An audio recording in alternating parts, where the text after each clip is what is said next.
The council chamber was larger than any human could have imagined. It floated silently in space, suspended in the center of a massive station.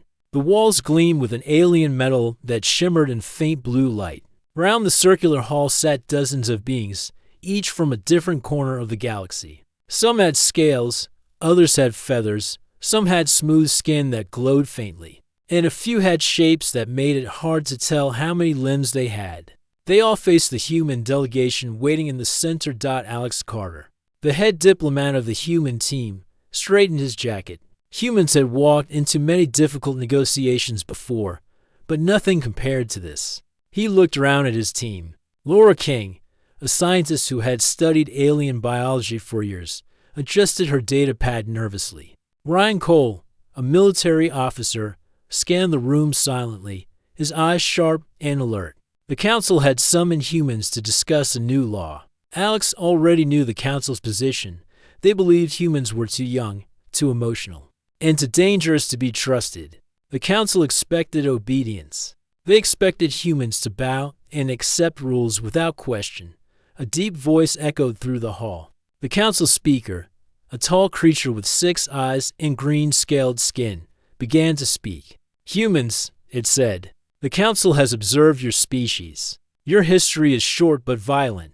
You have caused wars on your home planet and interfered in many neighboring systems. It is clear that you are not ready to act freely. Therefore, the council has decided on a set of rules that you must follow." Alex remained calm.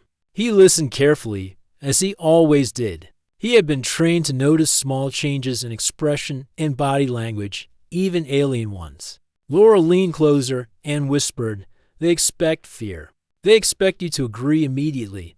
Alex nodded slightly. The speaker continued, "From this moment, humans will limit space travel. Your ships will require council permission before leaving your home system. Your technology will be shared with council representatives, and you will allow supervision of all scientific programs. Any violation of these laws will be considered aggression against the council." Alex's heart did not race. Humans had faced threats before, and he knew that showing fear would only make things worse. He looked at Ryan, who was already ready, and then back at Laura, who quietly nodded. The team was prepared. One of the alien council members, smaller than the speaker but with sharp claws and bright eyes, leaned forward. Its voice was high-pitched and cold. "You will follow. Obedience is necessary for the safety of the galaxy. Many species already accept council supervision. You will do the same." Alex raised his hand slightly. "May we have a moment to consult?" he asked politely. The council looked surprised. They expected immediate submission, not a question. The speaker nodded slowly. "You have 15 minutes. Use them wisely." Alex and his team stepped aside into a small chamber adjacent to the hall. The walls were made of the same strange metal as the main chamber, but they hummed faintly with energy. Laura opened her data pad and projected a holographic map of human colonies and past missions. "They expect obedience," she said, "but they don't know what humans have done. We can show them some things, carefully. It might give them reason to respect us, at least a little." Ryan crossed his arms. "We have no choice but to refuse outright if they ask us to surrender control completely. We can't bend on this. If we do, humans will be treated as slaves forever. I say we make that clear." Alex considered their words carefully. "We must be strong, but we cannot act with anger. Our response must be calm, measured, and dignified. If we show fear or rage, it will confirm their prejudices. We need to stand firm, not aggressive, and make them understand that humans will cooperate on equal terms, not under control." Laura nodded. "We can highlight human achievements, our rescue missions, our exploration of dangerous worlds, our scientific breakthroughs. We can show them that humans are not weak and unpredictable, as they assume." Ryan grunted. "And what if they don't accept that? What if they punish us anyway?" Alex looked at him steadily. "Then we will endure. We will defend ourselves if necessary. But our goal is not to provoke war. Our goal is to make them see humans as equals, not threats." The 15 minutes passed quickly. Alex and his team returned to the Grand Chamber. The council watched as they walked into the center of the hall. Silence fell. The council had expected either fear or angry shouting. Instead, Alex remained calm, standing straight and composed. He began to speak. We have heard the council's decision. Humans are a young species, yes, but we have learned from our history. We understand the dangers of our own power and the value of cooperation. We do not seek conflict, but we will not submit to rules that make us subjects rather than partners.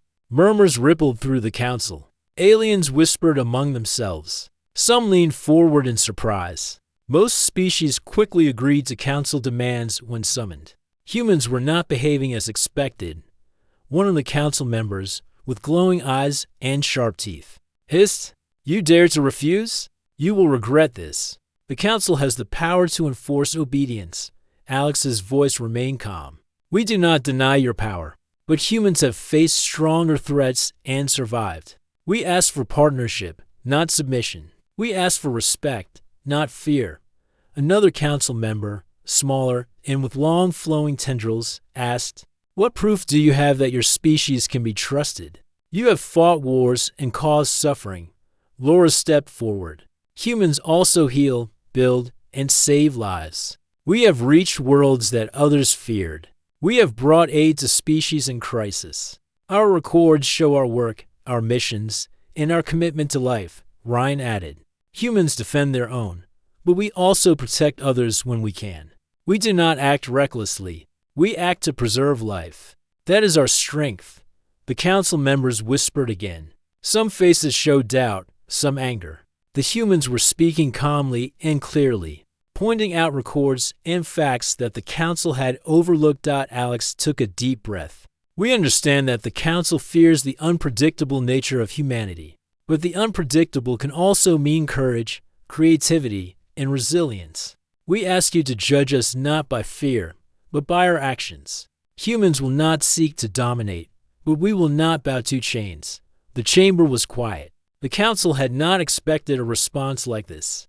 They had expected fear or rebellion, not measured confidence. The speaker leaned back, watching Alex closely. One alien, named Varn, spoke sharply. "You threaten consequences by refusing to obey. You have no understanding of our reach. We can cut your trade, limit your travel, and isolate your worlds. Obedience is not optional."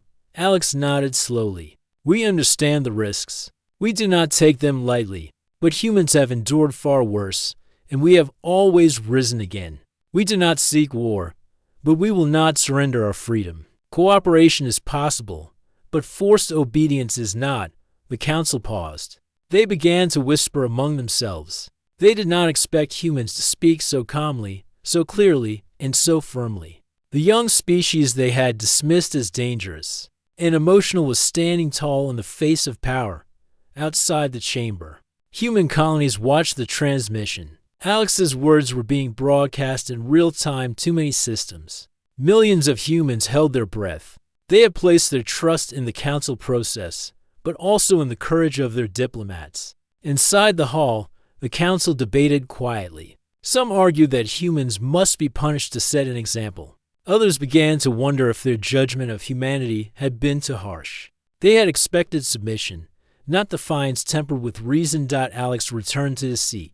He did not speak again. He waited and watched, letting his words sink in. Laura reviewed her data quietly. Ryan kept his eyes on the exits, ready for any sign of danger. The council session would continue. But the first round was over. Humans had stood their ground without anger, without threats, without fear. The aliens were stunned. They had expected obedience, but humanity had responded with calm dignity. As the humans left the hall for a short break, Alex whispered to his team, "This is only the beginning. They do not yet know the full strength of humanity, but they are beginning to see our courage, our resolve, and our reason. That is more powerful than any weapon." Laura nodded. "We can show them more. Carefully, we can reveal enough to make them understand that humans are not weak." Ryan grinned faintly. "And if they don't listen?" Alex smiled faintly back. "Then we endure. But we endure as humans who will never bow to fear. That is our advantage." The first part of the council meeting ended. But the real negotiation was just beginning. Humanity had shown it could face fear with courage, challenge power with reason, and speak truth to a council that expected silence. The aliens were stunned, and the galaxy was about to see that humans were not a species to underestimate. Part 2. The first refusal of council chamber was tense. As the human delegation returned from their break, the alien members whispered among themselves, casting sharp looks at each other. They expected fear. They expected quick agreement. Instead, they found humans standing quietly, confident and calm. Alex Carter stepped forward first. He cleared his throat and spoke with a calm voice. "We have considered the Council's demands. Humans are willing to cooperate, but we cannot accept complete control. Freedom is part of who we are. It is what makes us strong and what allows us to contribute to the galaxy." The chamber erupted in murmurs. A few council members hissed, while others leaned forward, curious. No species had ever refused in such a calm manner. Varen, the sharp-toothed alien who had warned them before, leaned toward the center of the hall. "You dare defy us? Do you understand what you risk? Obedience is not a suggestion. It is required. Refusal will lead to consequences." Alex's expression remained neutral. "We understand your warning," he said. "But humans have a history of facing threats and surviving. We will not submit to rules that make us subjects. We will cooperate, but only as equals." The council chair leaned back in its seat.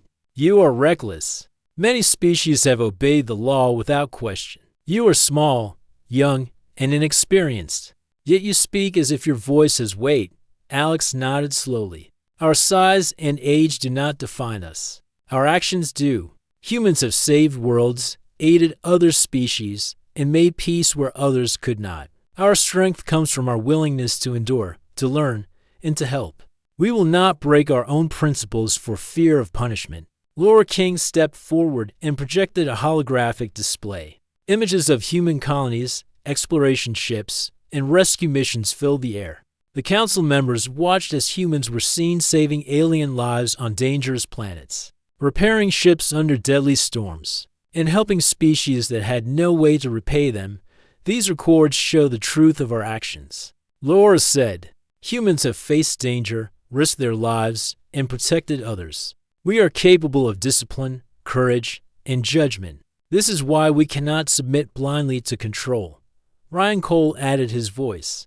"Our Marines have volunteered to protect unarmed colonists against pirates, storms, and disasters. Even when outnumbered, we do not act recklessly. We act responsibly and with purpose." Some council members began to whisper. They were not used to such detailed records. Usually, species claimed obedience without proof, and the council never questioned it. These humans were showing their history, their choices, and their courage. Varn's claws tapped angrily on the table. "You believe your small acts make you strong?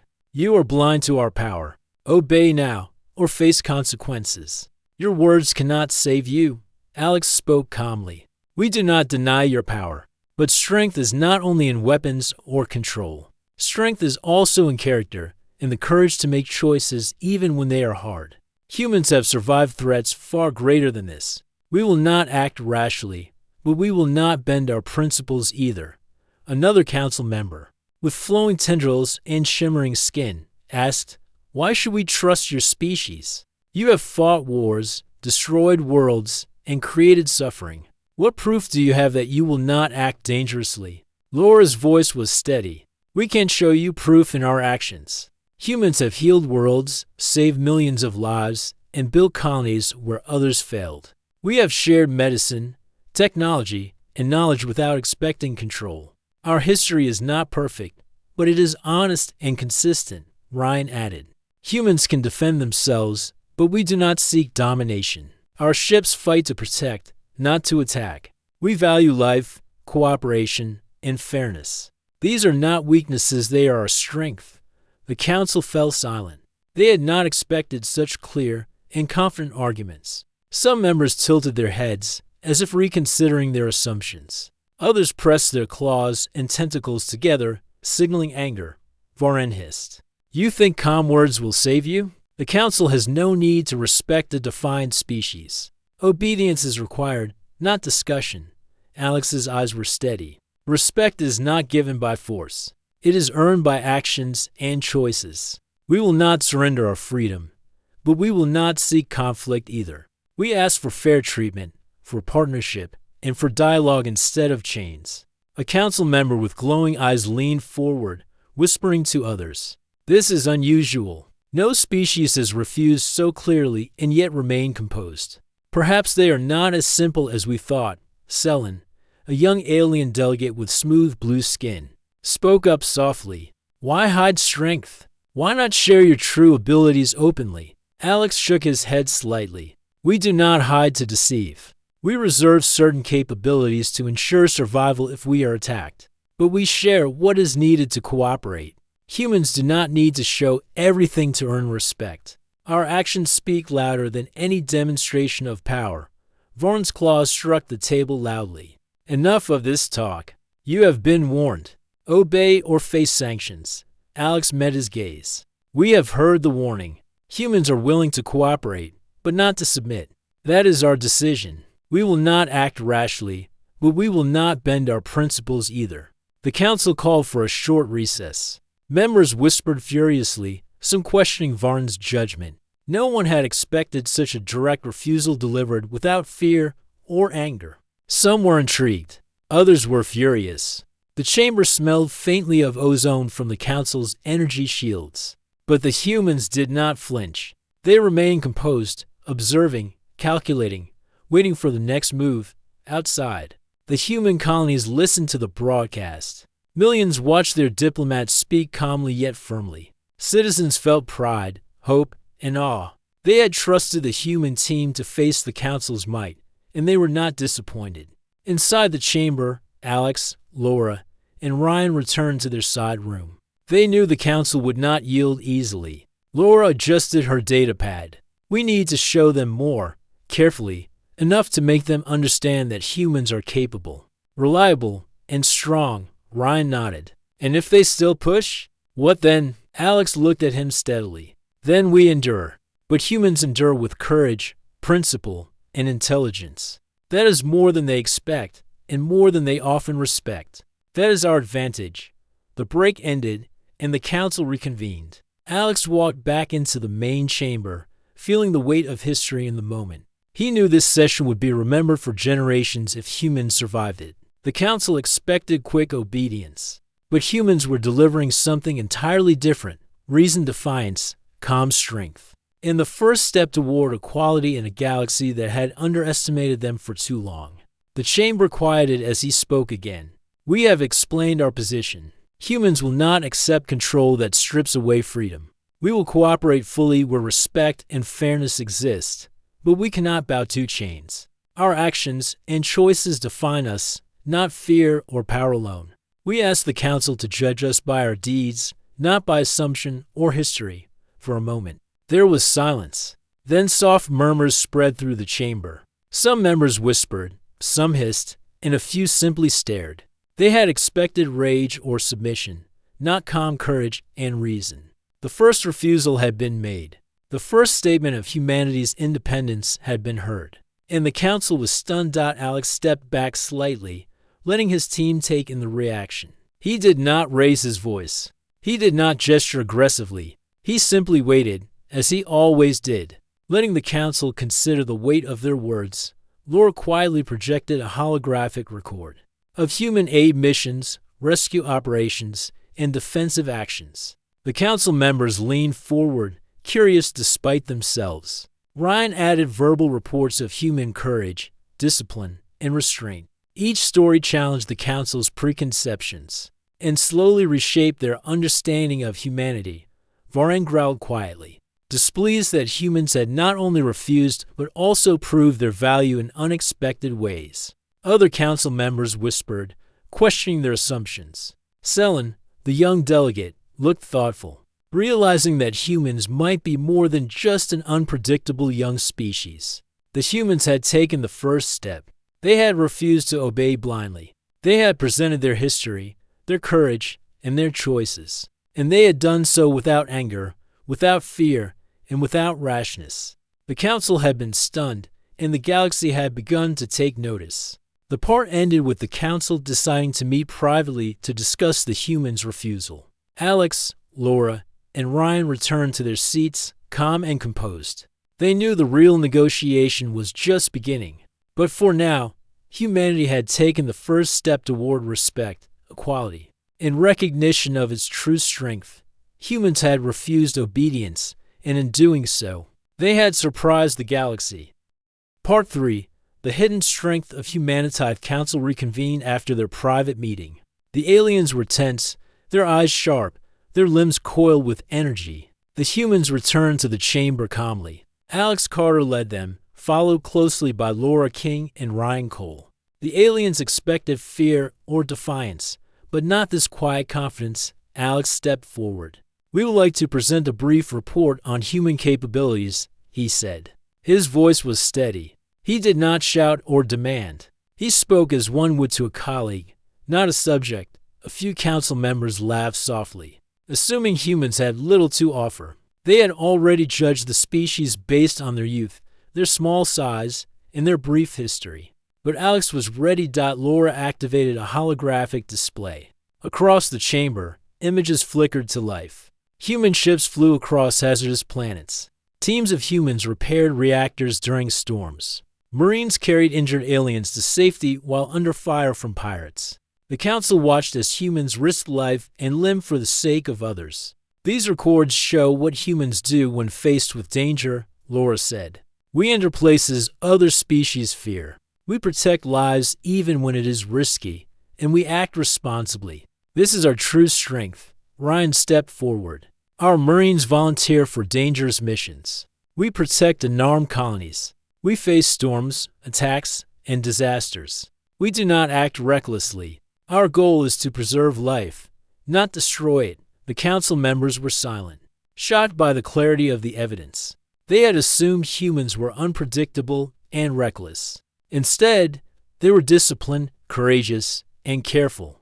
The images and reports contradicted their assumptions. Varen, the sharp-toothed alien who had demanded obedience, bared his claws. "You show bravery, yes, but that does not make you trustworthy. You are dangerous and untrained. One wrong choice and you could destroy worlds." Alex's gaze did not waver. "Danger exists in every species. Humans have learned from mistakes and continue to improve. We do not seek domination. We defend ourselves and others. We value cooperation. Our history shows both courage and responsibility. That is why we cannot accept total control." A younger alien, Selene, tilted her head. "Why do you not reveal everything you are capable of? Why hold back?" Alex shook his head slightly. "We do not hide to deceive. We keep some capabilities in reserve to protect ourselves if attacked. But we share what is needed to cooperate. Humans act with caution, not secrecy. Our deeds speak louder than threats." Laura projected diagrams showing human adaptability. Humans survive extreme temperatures, deadly radiation, and gravity wells that would crush most species. Their ships were built to endure conditions that no other species dared enter. Colonies thrived in hostile environments. Humans adapted, learned, and persevered. Ryan spoke again. "Our fleets can defend our colonies, but we do not attack first. We use our strength to protect. We volunteer in crises, not to conquer." The council began to murmur. Some members leaned forward, intrigued by the details. Others pressed their claws and tentacles together, showing frustration. They had underestimated the humans. They had expected submission or rage, not calm strength supported by evidence. Varen growled. "You speak boldly, but do you not fear the consequences of defying the council? You have no allies strong enough to resist us." Alex smiled faintly. "We do not fear, because humans face danger with courage. We act with judgment. We have allies, yes, but we rely primarily on our ability to endure, learn, and cooperate. We do not need to threaten to be respected. Our actions earn respect." Selene whispered to another member. "Perhaps we judge them too quickly. They are not just reckless children, as we thought. They are disciplined, capable, and principled." Alex continued, speaking to the chamber. "Humans have faced situations that other species would never attempt. We have saved lives where others would have retreated. We have built colonies and environments that would have crushed anyone else. We do not seek to rule, but we will not submit to control that ignores our freedom. The council members shifted uncomfortably. Some were silent, considering what they had seen. Others whispered angrily. They had expected fear, not calm reasoning. They had expected defiance, not proof of discipline and courage. Laura added. We do not share every secret, but we have shared enough to demonstrate our responsibility. Humans value life, cooperation, and fairness. We adapt and survive. That is our strength. Ryan concluded, if humans are forced into obedience, we will resist, yes, but our resistance will be calculated, disciplined, and focused. We do not act recklessly. We defend our freedom, our allies, and those who cannot protect themselves. That is who we are. A long silence followed. The council members stared at the humans. For the first time, they realized that the species they had dismissed as young, reckless, and weak was more complex than they had imagined. The calm, reasoned presentation had shaken their assumptions. Varn's claws tapped sharply on the table. You make it sound noble, but do you think your words will save you? You underestimate the power of the council. Obedience is mandatory. Alex did not flinch. We do not underestimate your power, but strength is not only in weapons or control. True strength is in courage, discipline, and choices guided by principle. Humans have survived far worse than this. We will endure. We will cooperate, but we will not submit to chains. Selen leaned forward, curiosity shining in her eyes. You are young, yet you speak with the wisdom of many generations. Why do you choose to stand firm? Alex looked at her steadily. Because freedom is not negotiable. Cooperation is possible, but forced obedience is not. We will act with respect, and we will expect respect in return. That is the way humans contribute best to the galaxy. The chamber whispered again. Some council members were visibly impressed. Others scowled. They had underestimated this species, and now they had to reconsider. Alex, Laura, and Ryan stepped back slightly. They had presented their case without anger, without threats, and without fear. The council was stunned. They had expected submission or explosive defiance. Instead, they found reasoned courage, calm strength, and undeniable evidence of human capability. Varn's voice was low, almost a growl. You are bold, but boldness does not equal wisdom. One wrong step and you will regret it. Alex's expression did not change. We act with judgment, not impulse. Humans will not make mistakes recklessly. We value life, fairness, and cooperation. That is our strength. The session ended for a short recess. Council members whispered among themselves, some reconsidering their assumptions, some plotting retaliation. Humans returned to their seats, calm and collected. They had shown their true strength without revealing all of it. The council would now have to think carefully before making any further demands outside. Millions of human citizens watched the broadcast. They felt pride in their diplomats, in their courage, and in their reasoned stance. The humans had not only refused obedience, they had proved why obedience was not necessary for cooperation. They had shown that their strength came from courage, discipline, and principle, not from fear or power. Inside the chamber, Alex whispered to his team. They are beginning to understand. Not fully, but the seed of respect is planted. We have done more than refuse. We have shown who we are. Laura nodded. We have also shown that humans are capable, reliable, and principled. That is more than words, it is proof. Ryan smiled faintly. And if they tried to punish us? Alex looked steadily at him. Then we endure. But we endure as humans who do not bend to fear, who act with reason, and who uphold their principles. That is our advantage. The council reconvened after the recess, but the mood had shifted. Some members now viewed humans as a species to respect, not fear. Others were still angry but wary. The first full display of human strength, courage, and reason had left a lasting impression. The hidden strength of humanity had begun to reveal itself, and the council could no longer dismiss them as simple, reckless children. The galaxy was watching, and humanity was showing that they were a force not only to be feared, but to be respected.